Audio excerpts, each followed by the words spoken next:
Selamat pagi anak-anak Ibu, apa kabarnya? Oke, baik. Nah, Ibu mau ngecek kebersihan kelas kita. Oke, tadi siapa yang tidak piket? Oh, piket semua. Nah, baiklah. Ibu mau bertanya, siapa tadi yang datang lebih awal? Oh, kamu ya, datangnya lebih cepat. Pintar. Nah, ini ditiru ya nak. Jangan kalau datang ke sekolah itu jangan terlambat. Oke. Nah, Ibu mau yang datang lebih awal tadi. Kamu, ya, mau pimpin doa kita sebelum mulai pelajaran kita. Doa kita. Doa dimulai. Oh, selesai. Baiklah, sebelum kita memulai pembelajaran kita, nah, Ibu akan mengajak kalian bernyanyi bersama. Lagunya yaitu Satu Nusa Satu Bangsa. Oke, kita nyanyikan bersama-sama. Semuanya bangkit berdiri. Satu nusa, satu bangsa, satu bahasa kita. Tanah air pasti jaya untuk selama-lamanya. Indonesia pusaka, Indonesia tercinta, nusa bangsa dan bahasa kita bela bersama. Baiklah, anak didik Ibu semuanya duduk. Oke, nah mejanya nak dirapikan. Oke, dan kursinya juga. Baik, hari ini kita akan membahas materi kita, yaitu tentang apa itu ekosistem. Nah, ekosistem itu adalah sebuah sistem ekologi yang dibentuk dari hubungan timbal balik antara makhluk hidup dengan lingkungan sekitarnya. Nah, dalam ekosistem, semua makhluk hidup memerlukan lingkungan tertentu untuk memenuhi kebutuhannya. Nah, lingkungan ialah segala sesuatu yang berada di sekitar makhluk hidup. Nah, sebuah lingkungan itu terdiri atas bagian yang hidup disebut biotik dan bagian tak hidup disebut abiotik. Nah, bagian yang hidup ini sebuah lingkungan yang terdiri atas tumbuhan, hewan, dan makhluk hidup lainnya. Nah, bagian lingkungan yang tak hidup terdiri atas cahaya, matahari, air, udara, tanah, dan lain-lain. Oke. Bagian lingkungan yang tak hidup tadi ada matahari. Nah, matahari, cahaya matahari itu gunanya apa? Gunanya untuk menghangatkan udara, air, dan tanah agar mencapai suhu yang sesuai kebutuhan hidup setiap makhluk hidup. Nah, cahaya matahari juga membantu tumbuhan membuat makanan. Nah, air dan tanah merupakan bagian penting dari sebuah lingkungan. Nah, air yang turun dalam bentuk hujan meresap ke dalam tanah. Nah, air yang di dalam tanah ini akan dimanfaatkan oleh tumbuhan yang hidup di atasnya dan makhluk hidup kecil lainnya yang hidup di tanah. Nah, bagian hidup dan tak hidup. Nah, bagian hidup dan tak hidup di sebuah lingkungan saling berinteraksi dan saling bergantung satu sama lain. Interaksi antara makhluk hidup dan benda-benda tak hidup di sebuah lingkungan disebut ekosistem. Nah, ekosistem tersusun atas individu, populasi, dan komunitas. Nah, individu adalah makhluk hidup tunggal. Misalnya seekor kambing, seekor burung, dan sebuah pohon cemara. Nah, tempat individu tinggal disebut habitat. Nah, populasi adalah kumpulan individu sejenis yang menempati suatu daerah tertentu. Contohnya, di sebuah kolam ikan terdapat populasi ikan. Nah, selain populasi ikan, ada juga populasi tumbuhan. Ya, tumbuhannya seperti apa? Teratai, eceng gondok, nah, dan lain-lain. Dan beserta populasi. Nah, sementara itu, komunitas adalah populasi makhluk hidup di suatu daerah tertentu. Nah, contohnya komunitas adalah komunitas sungai dan komunitas padang rumput. Baiklah anak-anak ibu, di dalam sebuah ekosistem terdapat rantai makanan dan jaring-jaring makanan. Nah, ibu ingin kalian semuanya membaca buku paket kita, yaitu tentang rantai makanan dan jaring-jaring makanan ini. Dan ibu ingin kalian membacanya dengan tekun dan mencermati teks berikut. Nah, setelah itu ibu akan memperlihatkan video pembelajaran yang itu tentang materi kita. Baiklah.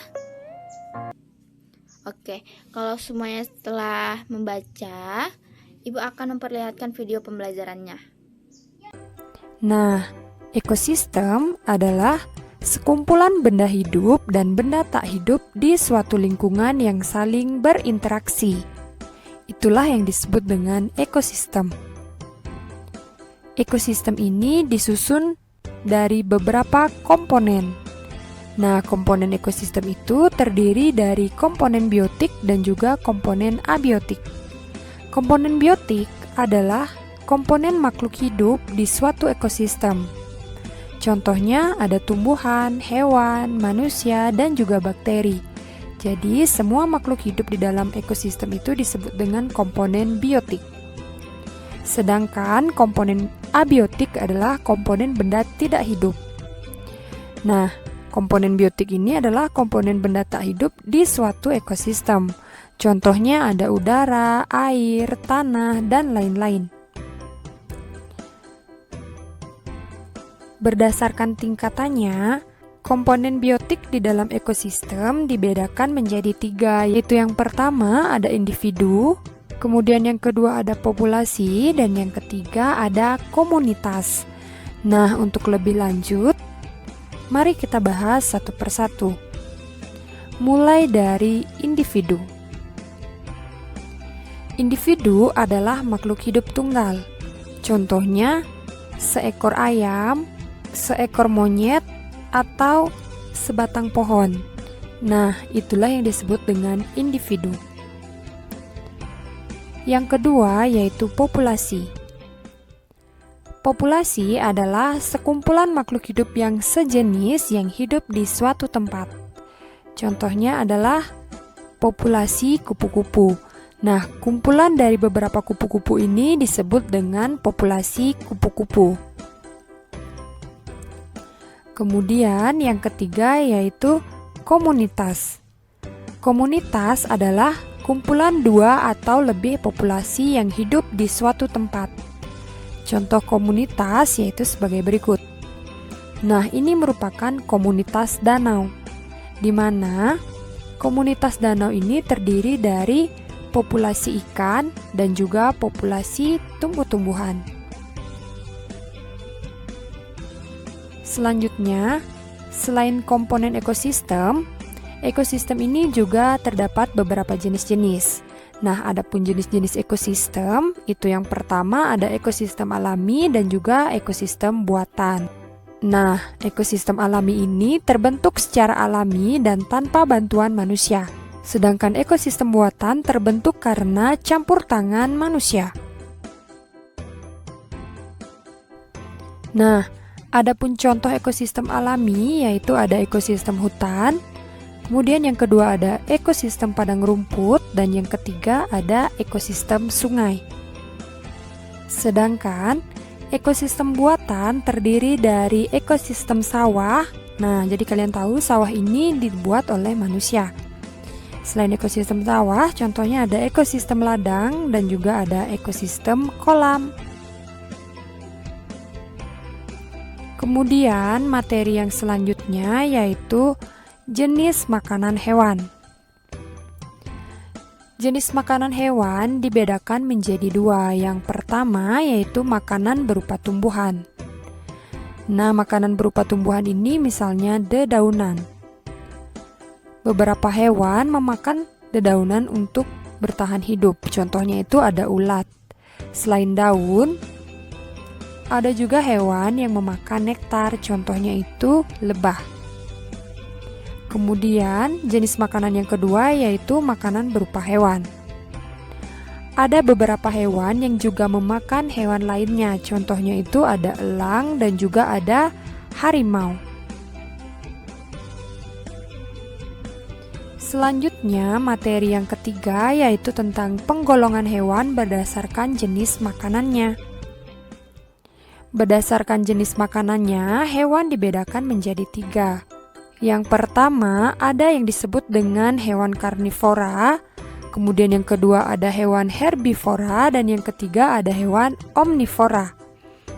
Nah, untuk lebih jelasnya, mari kita bahas satu persatu. Mulai dari karnivora. Nah, karnivora ini adalah hewan yang makanannya berasal dari hewan lain. Atau dengan kata lain, karnivora adalah hewan pemakan daging. Nah, berikut ini merupakan susunan gigi hewan karnivora, yaitu disesuaikan dengan makanannya, yaitu berupa daging-dagingan. Adapun contoh hewan karnivora, yaitu yang pertama ada singa, kemudian yang kedua ada harimau, dan yang ketiga ada elang. Kemudian, jenis hewan yang berikutnya itu ada hewan herbivora. Hewan herbivora adalah hewan yang makanannya berasal dari tumbuhan lain. Berikut ini adalah susunan gigi hewan herbivora yang disesuaikan dengan makanannya, yaitu pemakan tumbuhan. Adapun contoh hewan herbivora yaitu yang pertama ada sapi, yang kedua ada burung kakatua, di mana burung kakatua ini memakan biji-bijian, dan yang ketiga ada jerapah. Jerapah makanannya adalah dedaunan. Kemudian jenis hewan yang ketiga yaitu ada hewan omnivora. Hewan omnivora adalah hewan yang makanannya berasal dari tumbuhan dan juga hewan. Nah, adapun contoh hewan omnivora yaitu ada ayam. Selain memakan biji-bijian, ayam juga memakan hewan lain, contohnya itu cacing. Kemudian yang kedua ada monyet. Selain makan pisang, monyet juga memakan hewan lain seperti tikus.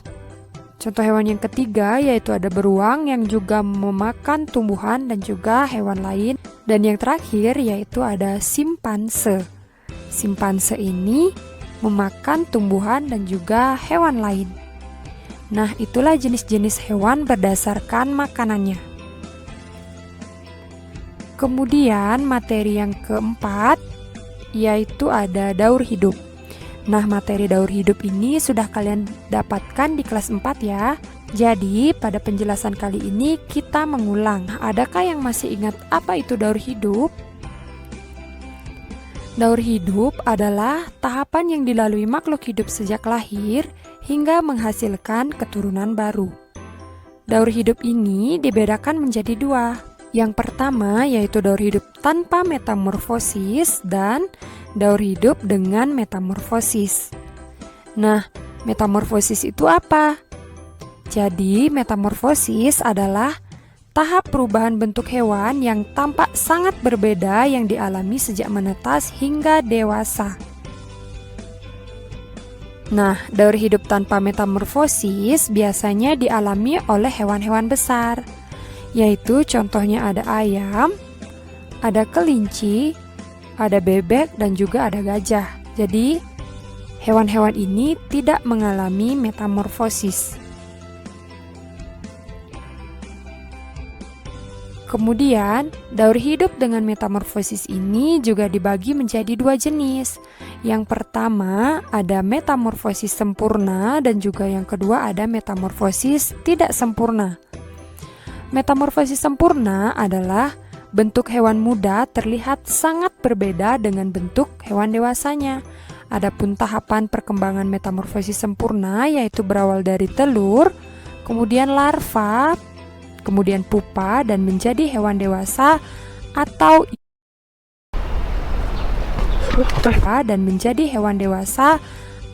imago. Sedangkan metamorfosis tidak sempurna adalah bentuk hewan muda terlihat mirip dengan bentuk dewasanya.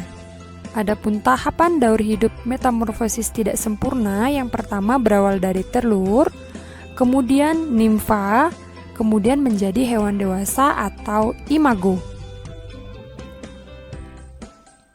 Nah, kita akan membahas hewan yang mengalami metamorfosis sempurna. Contoh hewan yang mengalami metamorfosis sempurna itu ada kupu-kupu, lebah, dan nyamuk. Di sini Bu Tride membahas satu contoh perkembangbiakan metamorfosis sempurna, yaitu metamorfosis kupu-kupu, di mana tahap awal dari metamorfosis kupu-kupu ini berawal dari telur. Kemudian berkembang menjadi ulat. Setelah menjadi ulat akan berkembang menjadi kepompong. Setelah tahapan kepompong akan berkembang menjadi kupu-kupu. Nah, itulah tahapan perkembangbiakan metamorfosis sempurna pada kupu-kupu. Kemudian metamorfosis yang berikutnya itu ada metamorfosis tidak sempurna. Adapun contoh metamorfosis tidak sempurna pada hewan yaitu dialami oleh belalang, kecoa, dan juga capung. Di sini Bu Tride mengambil contoh satu proses hewan bermetamorfosis tidak sempurna, yaitu ada belalang. Belalang diawali dengan tahap telur, kemudian menjadi nimfa atau bisa kita sebut dengan nimfa 1, kemudian nimfa 2, dan akhirnya menjadi belalang dewasa. Nah, itulah tahap daur hidup metamorfosis tidak sempurna pada belalang. Nah, seperti biasa, untuk melatih kemampuan kalian tentang materi tema 5 yaitu ekosistem, mari kita kerjakan latihan soal berikut ini, komponen biotik. Baiklah anak-anak ibu, tadi anak-anak ibu sudah melihat video pembelajaran tentang ekosistem. Nah, ibu ingin kalian dapat menyebutkan jenis-jenis ekosistem yang kalian ketahui. Nah, ibu ingin kalian berdiskusi tentang ekosistem. Nah, ibu akan membagi kelompok 6 kelompok dan setiap masing-masing kelompok terdiri dari 4 ataupun 3 siswa. Nah, tugasnya yaitu sebutkan perbedaan antara rantai makanan dan jaring-jaring makanan. Dan kedua, ibu mau kalian menyebutkan jenis-jenis ekosistem. Nah, yang ketiga, ibu ingin kalian menuliskan juga tentang komponen biotik dan abiotik. Nah, hanya itu tugasnya. Diskusi dengan baik ya, jangan ribut dan kerjakan dengan tertib. Nah, nanti kalau sudah siap berdiskusi ataupun mengerjakan tugas kelompoknya, ibu ingin kalian mempresentasikan hasil diskusi kalian. Nah, baiklah, kalau jika sudah siap, ibu memberi kesempatan kepada anak-anak didik ibu untuk bertanya ataupun ingin memberi saran hasil dari pembelajaran kita hari ini. Nah, ibu beri kesempatan dan waktunya. Baiklah, jika kalau tidak ada, kita lanjut.